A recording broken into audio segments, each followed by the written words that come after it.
Good morning. आजकाल ना आम्हाला उठल्या उठल्या अंघोळीला जायचं असतं, म्हणून साई वाट बघत होता की माझा नंबर कधी लागेल. मग इकडे मी दादूला उठवलं. आज दादू परत जाणार होता म्हणून मला खूप सॅड वाटत होतं. इकडे आज साईला ब्रेकफास्ट भरवायची रिस्पॉन्सिबिलिटी बाबाची होती. मग मी खाली गेले होते काही ग्रोसरीचं सामान आणायला. घरी आले, ब्रेकफास्ट वगैरे करून घेतला, सगळी बेसिक कामं उरकली, मशीन झाली होती म्हणून कपडे वाळत टाकून घेतले. आणि आज आमच्या घरी बनणार होतं चिकन, सगळ्यांसाठी स्पेशल. पण मी खाणार नव्हते, माझे उपवास चालू होते म्हणून मी काही दिवस अजून खाणार नव्हते.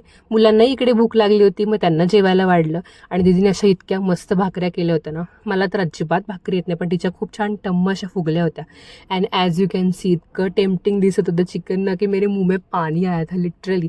बट कुछ और दिन सही नहीं खाना है. मग इकडे मुलांची चालू होती मस्ती. इतका धुमाकूळ घातला होता ना घरामध्ये, इतका पसारा केला होता. बट एनिवेज मुलं म्हटलं की हे चालायचंच. मग आम्ही लंच करून घेतलं. मी माझा व्हेज मेन्यू एन्जॉय केला आणि बाकीच्यांनी मस्तपैकी नॉनव्हेज. मग इकडे रुदा आणि दीदी लगेच मुंबईला जायला निघाले होते. हे 2 दिवस कसे गेले अजिबात कळलं नाही. खूप छान वाटलं पण हे दोघं आले होते म्हणून. मग आम्ही त्यांना सोडायला स्टँडवरती गेलो होतो, त्यांना गाडीत बसवलं, टाटा बाय बाय केलं, घरी आलो. साई झोपेतनं उठल्यानंतर अख्ख्या घरात त्यांनी मला आणि दादूला शोधलं पण कुठेच भेटले नाही, म्हणून त्याचा मूड ऑफ झाला. म्हणून मी त्याला खाली खेळायला घेऊन आले की ॲटलिस्ट तेवढंच डिस्ट्रॅक्शन होईल, त्याला छान वाटेल.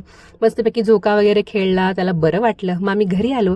आज मम्मीने त्याच्यासाठी बनवले ते छान छान पॅनकेक, ते त्यांनी खाल्ले. मग संध्याकाळी आम्ही गेलो होतो भाजी शॉपिंग करायला, कारण की आज संडे असतो, खूप फ्रेश फ्रेश भाज्या येतात.